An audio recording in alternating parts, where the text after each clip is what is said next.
Hi guys, I'm back for a little while. I'm not doing a whole lot of maneuvering just yet, but here I am. Got a little Dungeness crab. I can't smile too hard. My nose is still very tender, and I mean very. Like my skin, I can still see where the surgeon, pulled and stretched and all that, because my skin, my pores are like all visible. My skin never looks like that, so it's very tender. But anyway, I'm back. How have you guys been? Lots to talk about, lots to catch up on. Whew. I'm gonna try to eat a little bit of this butter sauce. I can make it because I'm not supposed to be eating spicy food because they don't want my nose to run. Okay, hold on. Okay, so yeah. So they don't want my nose to run or, anything like that, because I'm already having so much, drainage and all that. But we ain't gonna get into that. We're here to eat and talk. So, child, this, I tell you, recovery after surgery, like especially like when you start getting older, like when you was as the old folks say, when you a spring chicken, you bounce back, you be up doing stuff and doing whatever. Child, I feel like I've been hit by 2 cars, one from each direction, cause you just can't do like you used to. I feel still like I feel like it's day 1 of surgery. Not my nose, but my body. I feel like I'm still under, like I'm just coming out of, like, I don't know, I still feel like I'm in a cloud or something.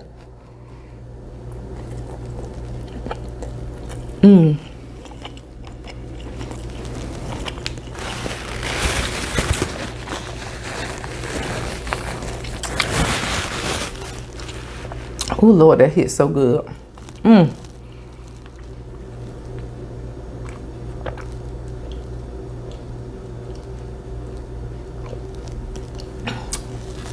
So that's one downfall.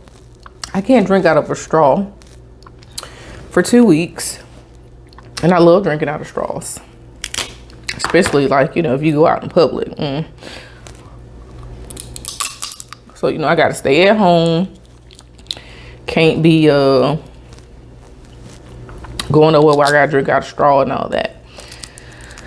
But anyway, so yeah, I can't drink it out of a straw, can't chew gum.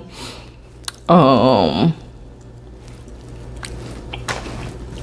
gotta sleep with my head elevated for 2 weeks.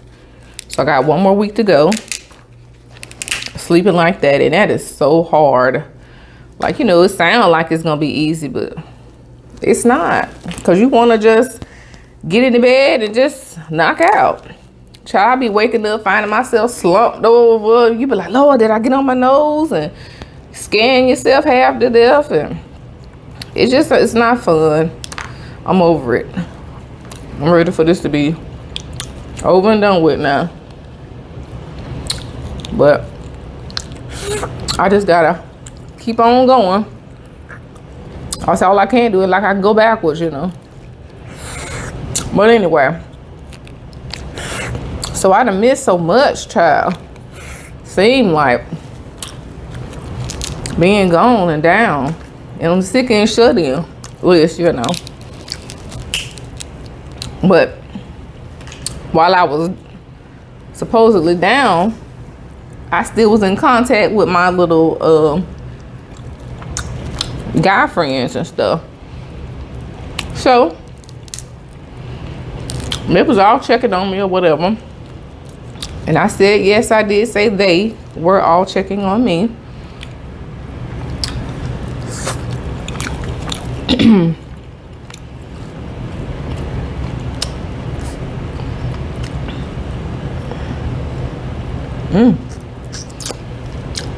I'm sorry, y'all, if I don't have no enthusiasm. But I could tell you, I feel like I'm still under a cloud. of something. I'm waiting on that to just wear off. Lord. But anyway, yeah, so I've been semi-different people or whatever. Not physically seeing anybody, but, you know, just talking to folks, whatever. So, child, let me tell you. So, this one guy, he, let me tell you how he done catfished me, child.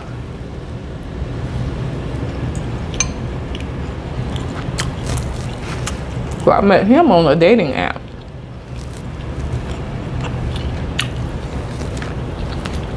So on the app, it said that he was 43. He didn't say he had kids. He didn't say that he had kids or that he was divorced or nothing. It just said that, you know, just talked about him and his lifestyle and what he did for a living.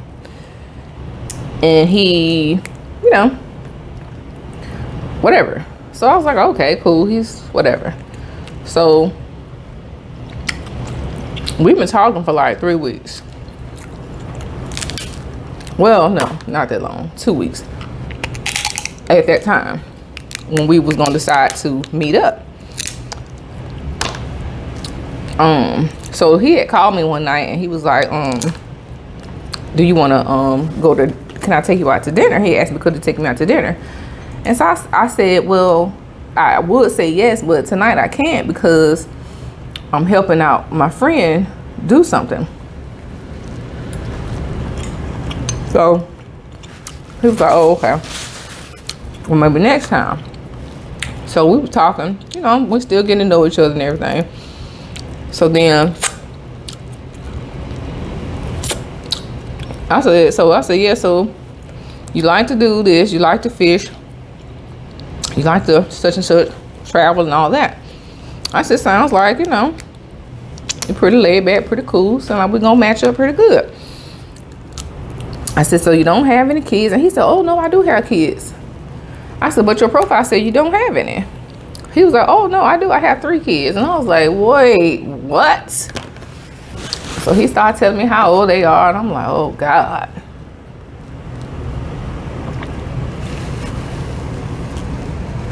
So then he says, yeah, I kind of had my kids later in life.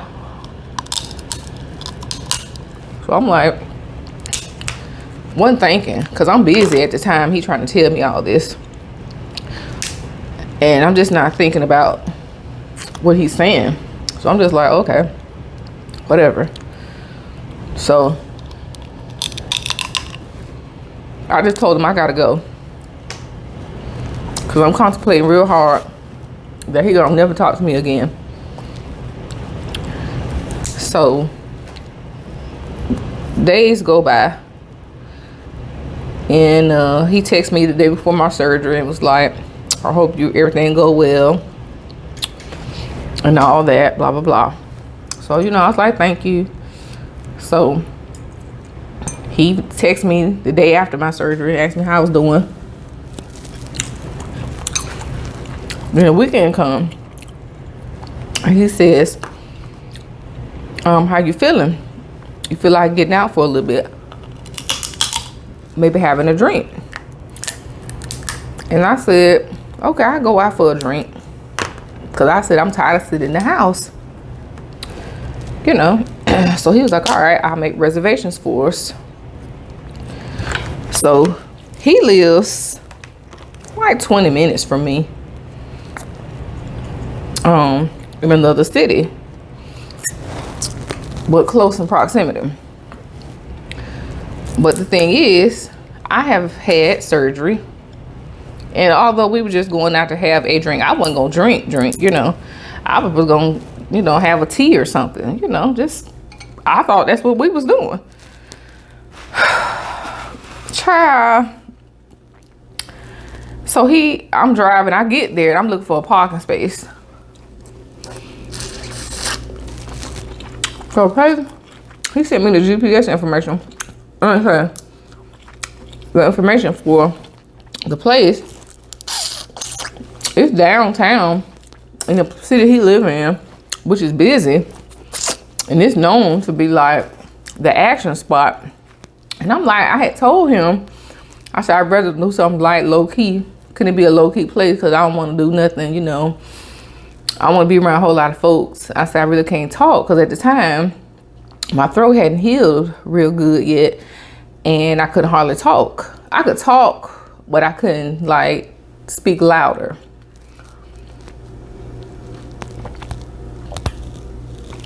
And so, you know, I was like, can I go, you know, can we go somewhere low key? And I ain't thinking about none of the, you know, when I see the place, it don't say that that's where it is until I pull up and I'm like, So I get to the place. I'm walking down the street. I got my little outfit on. I'm cute. Looking like some tasty child. Couldn't breathe, but I was tasty. And I look around, I see people. And I look and I saw this guy sitting by himself. I said, no, that can't be him. And then I look around and I ain't really see nobody else sitting by themselves. I said, well, maybe he inside.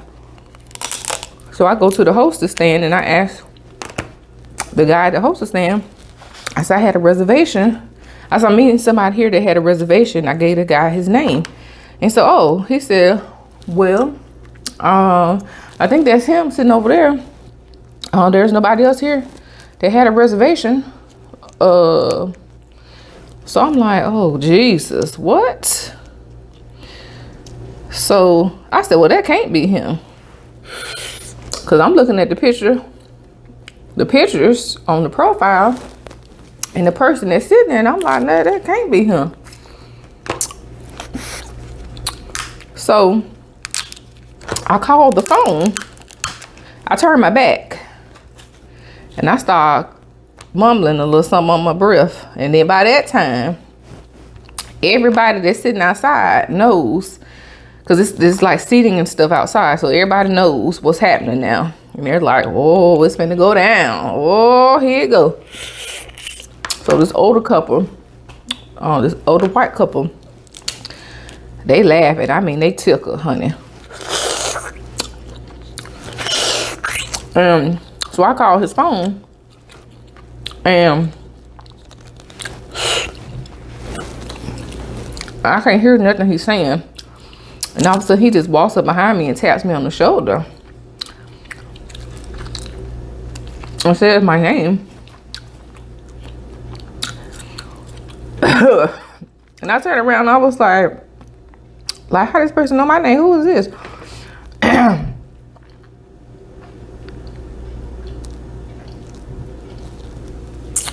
And he said, hey, it's me. And he said his name. And I was like, heavily confused. And everybody like, whoa, it's happening.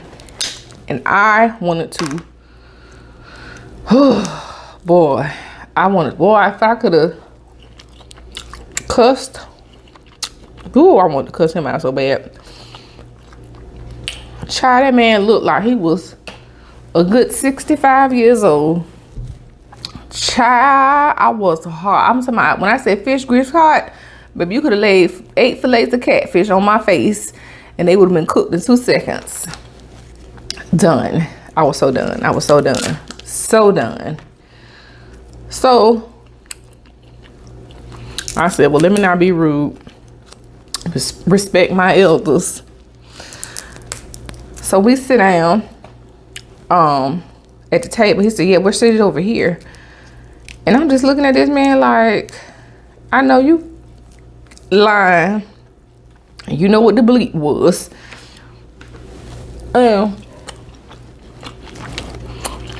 He's trying to just, you know, be loud. Not say be loud, but just be all upbeat because he know I'm pissed off. Because that is not what I wanted to see. He is not the person that he portrayed himself to be. And so I'm looking at him, and it's a group of guys sitting at the table next to us. It's probably like 6 or 7 of them. And they're looking at me like with intensity, like, sis, if you need us, just say the word. We got you.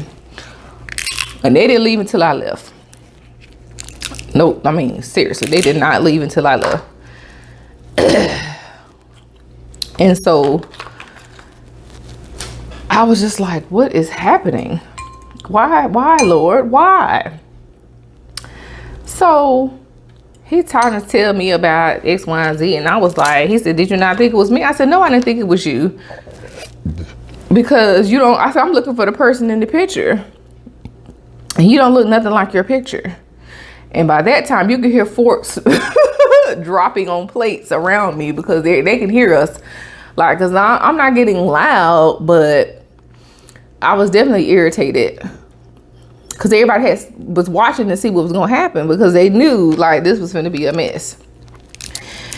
And I was like, I said, you are not 43 years old, apparently.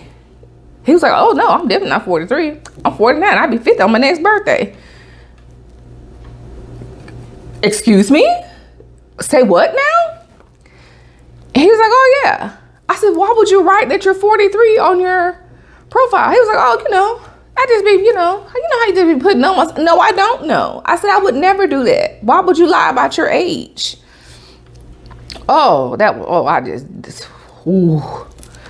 I was getting heated for real. I probably got a little bit loud then. And so he was like, well, does it bother you that I'm seasoned? Ask me that question again, so I could knock your ass off this stool up here. Don't do that, child. Oh, a mess. And so he was like, why you got your mask on? Did you not know that all this time we were talking about this, I had surgery?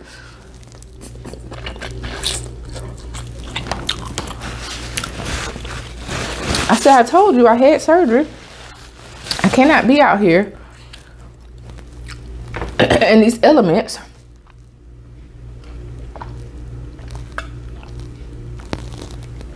With a raw nose.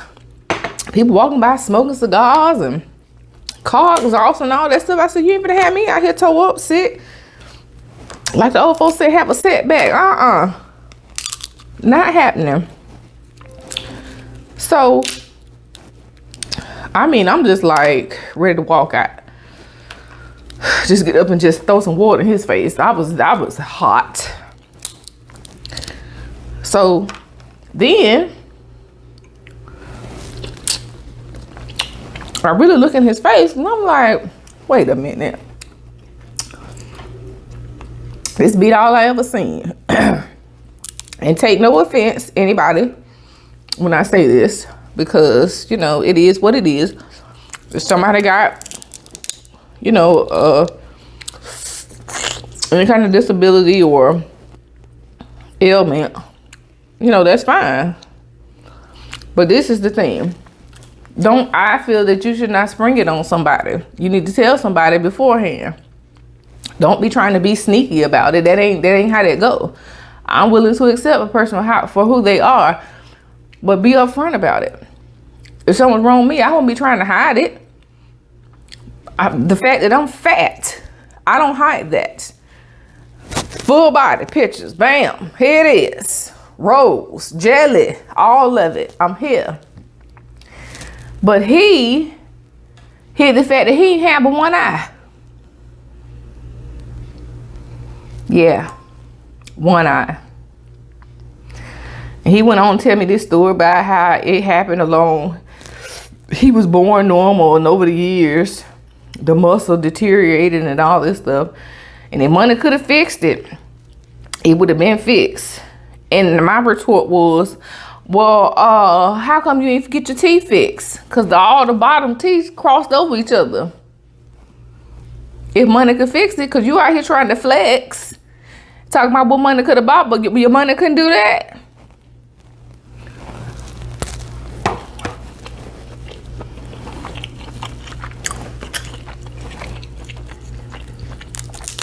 So he was like, well, I don't, you know, I'm sorry. I guess I shouldn't have done that. You really shouldn't have. Because I knew in my mind he wasn't going to never see me no more. Never. Never again.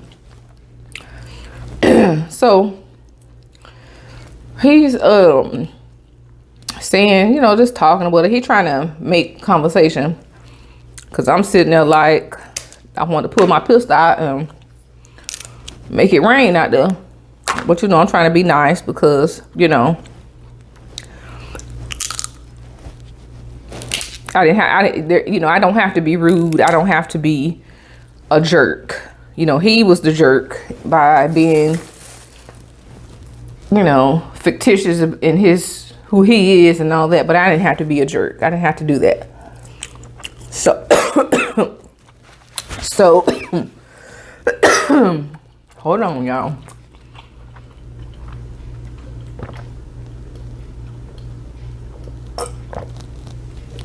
So, anyways, so we start talking about different stuff, you know, his life and, you know, just whatever. So we end up having good conversation. Ooh. And we had a good time. So then when it came time, we was like looking for, like we was gonna order. He was like, what do you want? And I was looking at the menu. I was like, oh, I don't know. I was like, I can't eat anything spicy right now. And he was like, oh, well, get this. He was telling me to get the shrimp. And I was like, I can't get the shrimp because it's spicy. He was like, why don't you get the lobster? I said, I don't want the lobster because they overcook it. It's going to be hard. It's going to be tough to chew and I can't do anything. We're tough with my nose. My nose is not supposed to be moving like that. Have you never had lobster before? You know, you are on thin ice, Buster. You better you better hush. Please be quiet, sir. I said, you know, can we just talk about something else? Because, sir.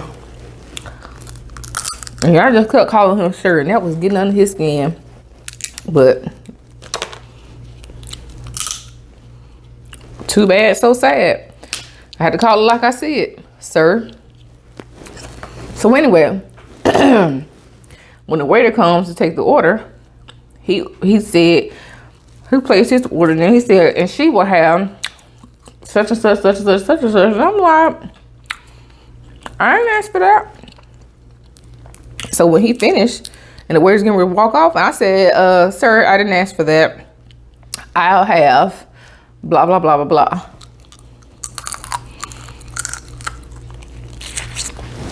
And when the waiter left, I said, you didn't listen to anything I said, because I said I couldn't eat that because it's spicy. Let me do my talking. I can speak. Like, I understand him wanting to order for me because, you know, maybe in the 60s, that's what they did. You know, that's the sign of, you know, the man doing their thing or whatever. And that's great. You know, when a man can do that. But when you don't listen to what I said, you know, you going downhill, sir. So anyway, we had dinner.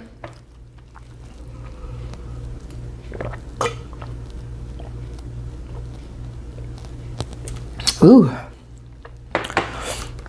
So we had dinner. So then he was like, do you want to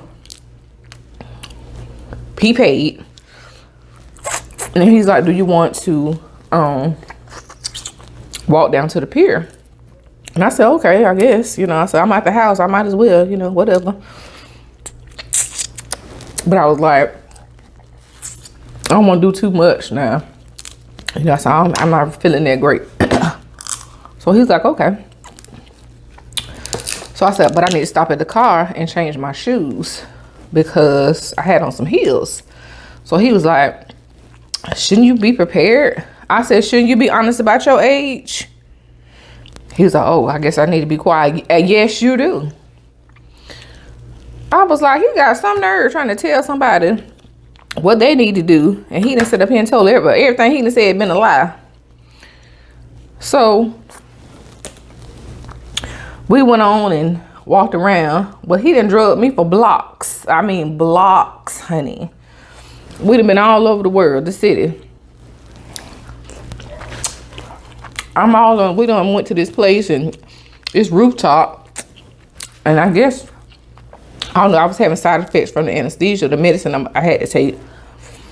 And I was having real bad chills because it was windy.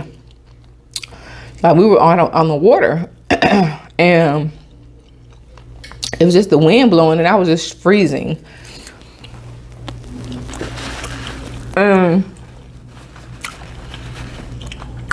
I kept saying I'm ready to go.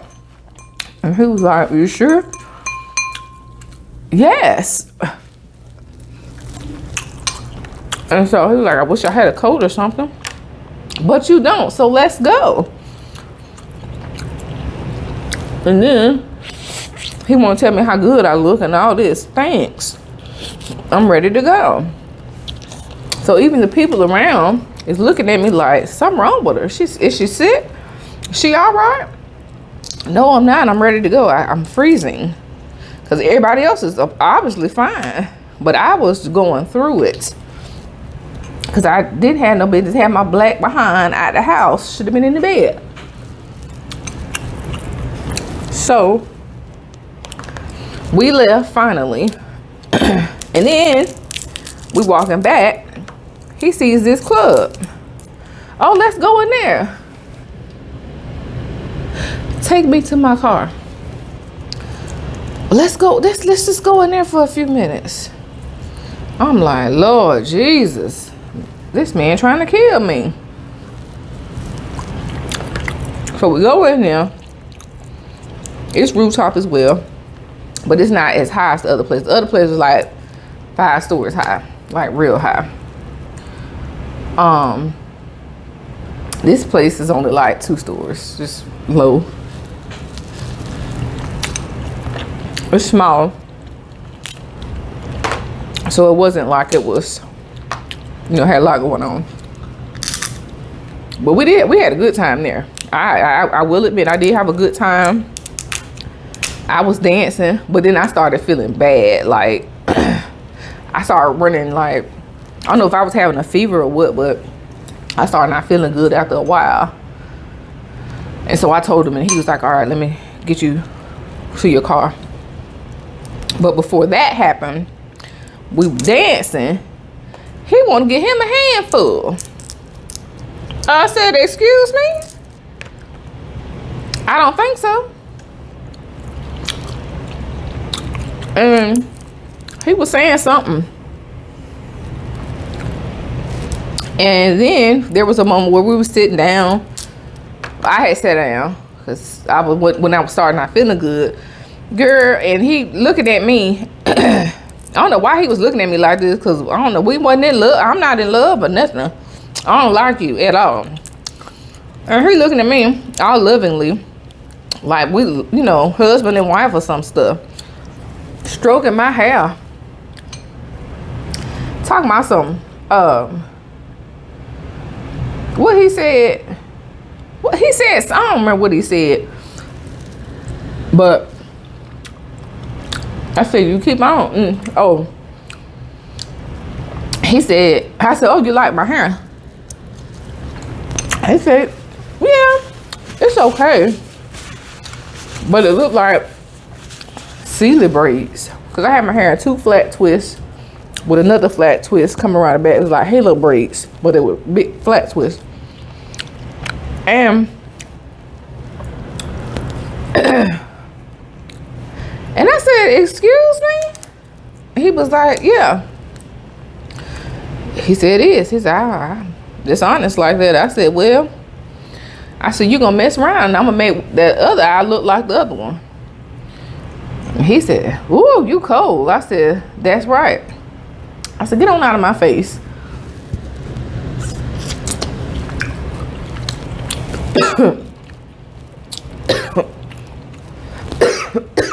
I said, "That's rude. You don't tell no woman no stuff like that."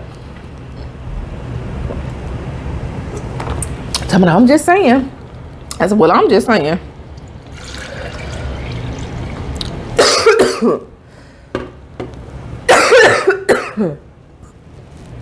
I had to cough with my mouth open because the pressure do something to my nose. So anyway, so before we had even got to the club, we was at the other rooftop place.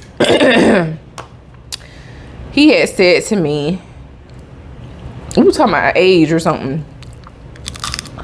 Ooh, my face swelling. And he was asking me how old did he look. He said, "Do I not look 43?" And I said, "No, you don't." I said, "I don't know why you don't believe me when I told you the first time." I said, "You look way older than that."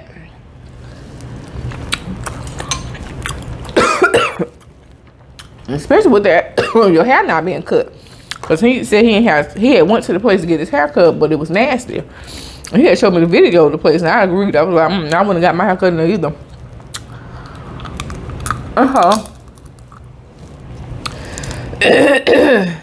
But anyway,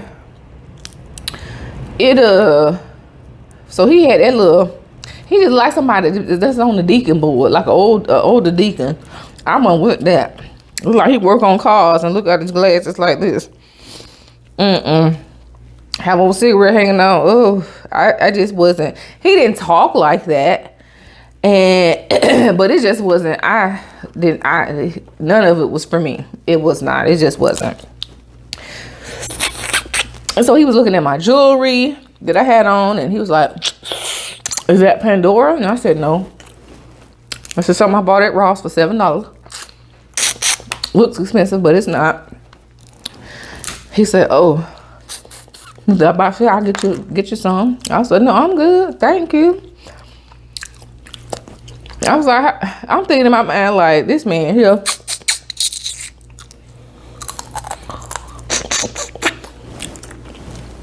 Child, some of these older men, honey, trying to be a cat daddy.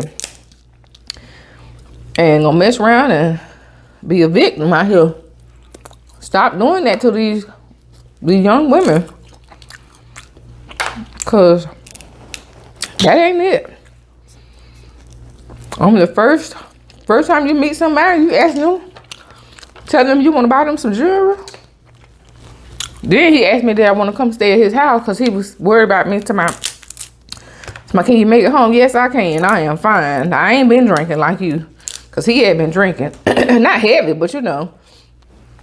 I said, "No, I'm fine. I'm good."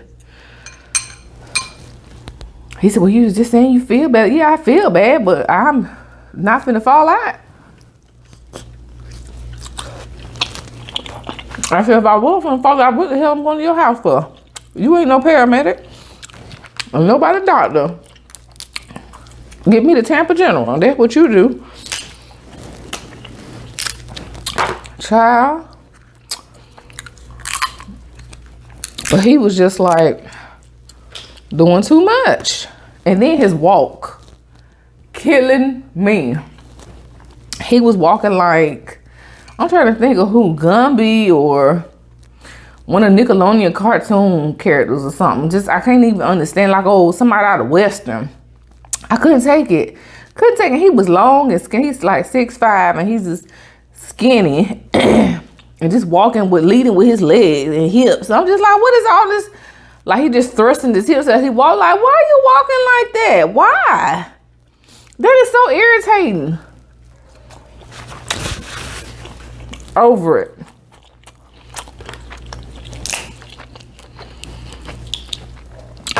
Child.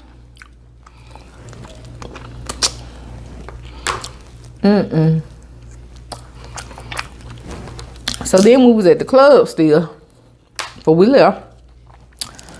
He was saying something slick. Oh, well, he kept grabbing on my butt when we was dancing. I was like, all right now. I said, don't be trying to get shot in here. He's like, you ain't got nothing. I said, okay. No, he was, I don't know how it came about what he was saying, child. My memory is fuzzy.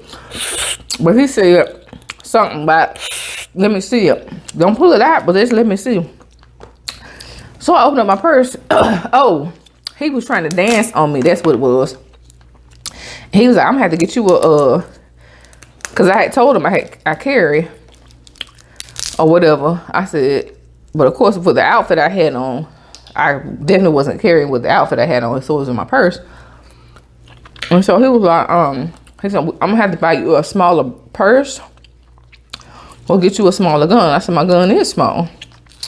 From, you know, I said, I don't want nothing any smaller. And so I showed it to him. He said, oh, you for real got a gun? I said, yeah, I got a gun. You think this is? I said, I'll blow your big toe off in here. And so he was just like, wow. He said, ooh. So whatever thoughts he was having, it went right on out the window.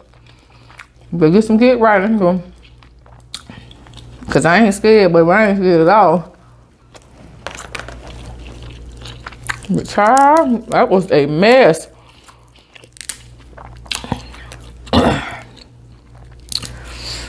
Whew. I said, child, I can't do that no more. And then I keep getting these guys that, and I don't mean no harm, please, Lord, don't nobody come for me. But I just, people that, ooh, this is gonna be touchy. Like guys that wanna,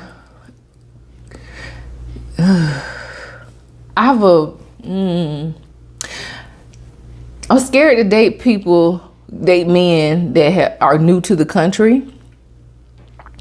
And I don't mean new to the country like they're new citizens, because that wouldn't be a problem for me. But like I just got over here 6 months ago, or I can't do it. And I hate to be a jerk. I hate to be that person, be like, sorry, because I know everybody's saying that to them, but I just can't do it. And the only reason I say that is because I don't want nobody trying to take me for no ride just because they're trying to get something. And that ain't everybody's intention, I know. But it just, I can't let it happen to me. That's like, I don't know. See, that's what I be thinking about when it comes to stuff like that. And it seems like it's been a lot of them lately. I'm like, do y'all all be on a group chat and be like, oh, her? Cause it ain't finna be me.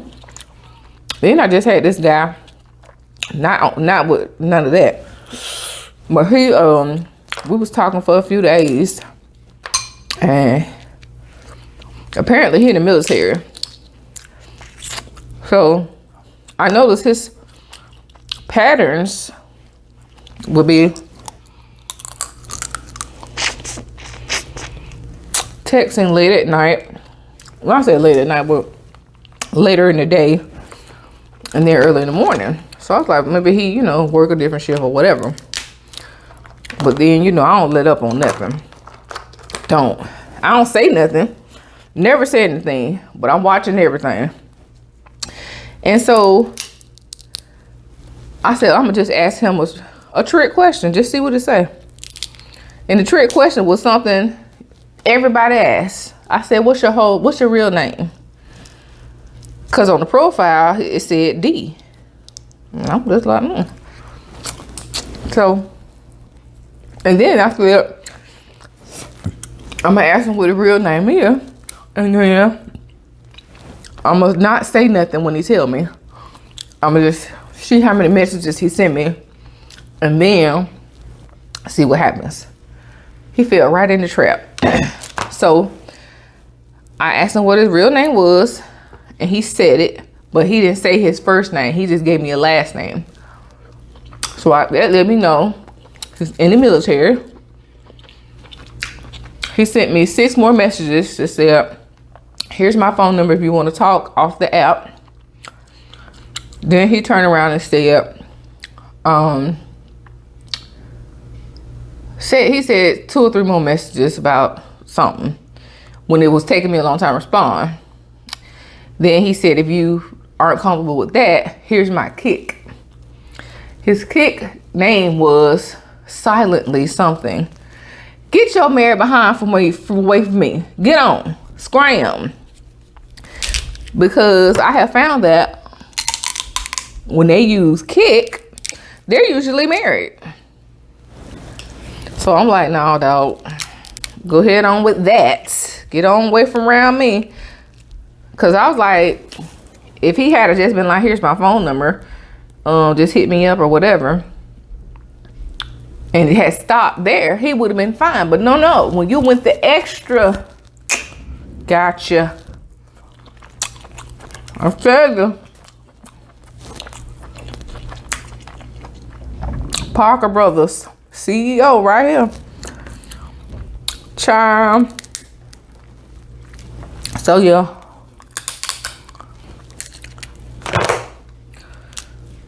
Child, blocked. Get on from over here.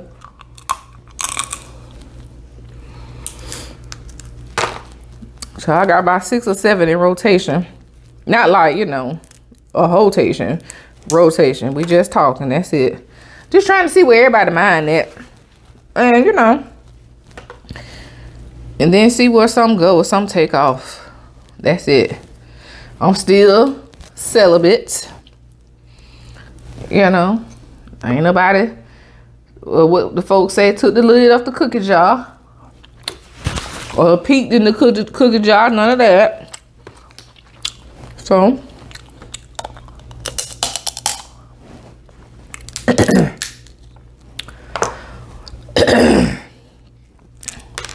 we'll see what happens. I tell you, some people get so close and they don't even know how close they be to, you know, getting the grand prize. And then wham.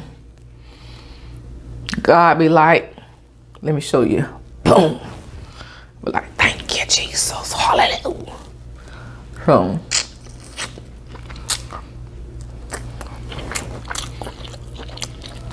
I be like, see, me and God rock heavy. Better get yourself together, sir. Because he gonna always tell me if it's you or not. But anywho, excuse me. Oh, God.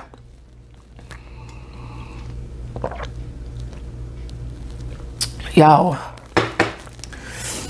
whew, I tell you, this is like the worst. The worst.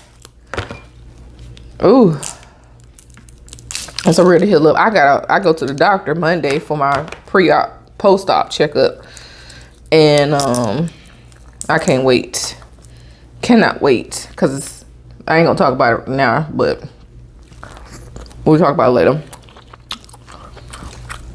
Well, I cannot wait.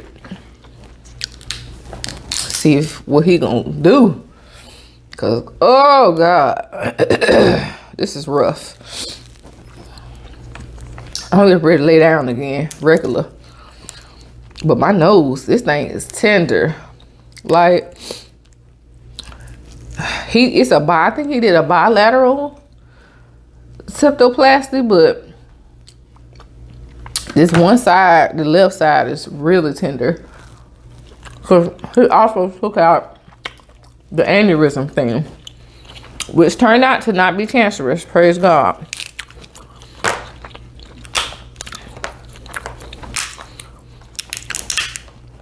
And supposedly the type of growth that was very rare to appear in the nose.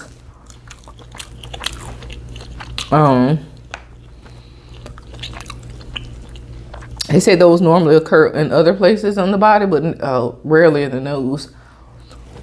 So they were really concerned about it being cancer. So I'm grateful that it was not. Because I've had, I had a surgery here under my left arm, same side of my body, where I had a mass. And they thought I had breast cancer. I went in the hospital. Went to the hospital, to the ER, because I couldn't breathe. Because I had found out I had bronchitis.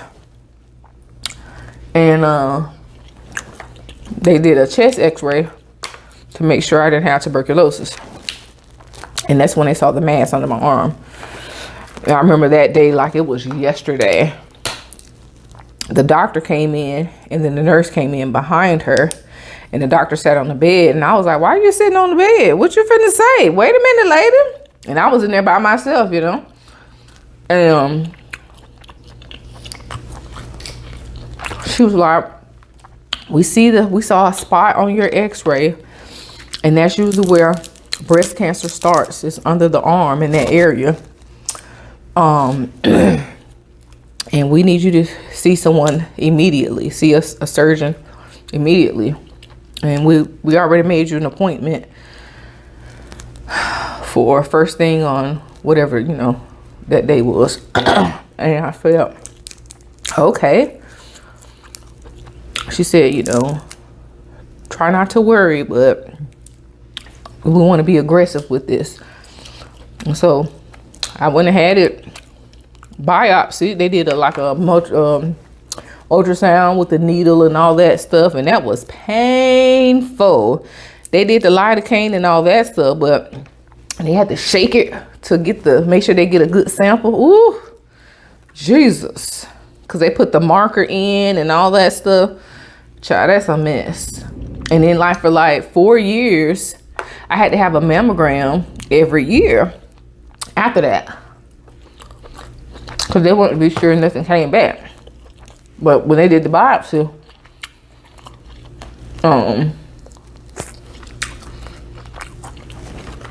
it did not appear to be cancer. But then, so the surgeon was like, I think for now we can leave it alone. But he was like, I want you to come back in 90 days. And I want to check the growth of it and make sure it's not growing real fast or nothing like that. So I said, okay. And so he had told his office people to make an appointment for me. And he was like, do not let this fall through the crack. And so when I went to check out for my appointment, you know, from seeing him, the lady was on the phone and she said, I'll call you. And I said, okay. And I don't know what happened, but she never called. And I think like maybe 6 months, 9 months went by. And then I started hurting under here. I started getting a throbbing pain. And so I called his office and I said, told him about my history and everything and what happened. I was supposed to get a call back and I never did. And I was telling him I was hurting now. And the doctor, I believe that lady got fired, because I could hear when I got there, because they don't know when you make the appointment. The doctors don't know. But when he looked in that chart and saw the time between from when I was there and when he told me to come back, and knowing he had told her to call me, told her to make me an appointment in those 90 days. And he saw that I hadn't been there.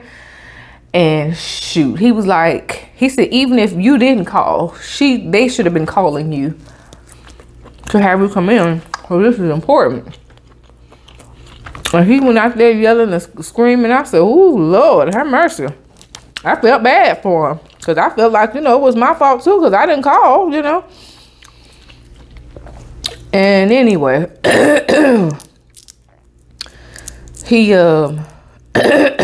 he checked they sent me over they want to do a ultrasound right then and there, because I was telling him it was hurting. And he was like, this worries me. So sent me over. I did ultrasound, and I came back to him. And he said he had tripled in size. So they scheduled me for surgery for the end of the week. So I had surgery that week. Because they were saying he was scared it was cancer then. So I was terrified. I was trying to say I wasn't, but I was shook, honey. I just kept thinking back to the lady in the ER, to the doctor in the ER, talking about that's where breast cancer usually starts and all that stuff. And honey, I was so, baby, I was so nervous. So, but it turns out it was not, but it was a lymph node, basically, that just went haywire for whatever reason. It was my left axillary lymph node. And, you know, that's what cancer does. It really does. It starts there. It starts in one of your lymph nodes. And then they were scared that, you know, if it had been cancer, did it spread to my other lymph nodes? Because, you know, if you get lymphatic cancer, it's over. Because that spread all over you very fast. But God said, no, ma'am. So, I'm here, Jesus. Thank you, Lord. Then I started having, like, what you call them, lipomas in my arms. Like in different parts of my arm. I only had like 2 or 3. I had one taken out of my back of my arm over here. And then I just discovered 2 more in this arm. They're small. My dermatologist saw them. He was like, he said, if they don't bother you, just leave them alone. He said, if they get big or anything like that, he said, then I'll take them out. He'll take them out, but. So I was like, all right, cool. I'm cool with it. Because we know what they are, you know. Whoo, child. Child, I'm trying to eat these last few. And I just can't, y'all. I can't. I'm finna call it tonight. Anyway. Y'all, I missed you. I'm glad to see you again. Well, they said glad to be back in the house of the Lord one more time. Glad to be back in the house of the Lord one more time. One more again. Ooh, let me not smile too hard. That hurt. But anyways, guys, I love you. You are loved. Whatever you're doing, be good or be good at it. And I will see you guys on the next episode. Bye.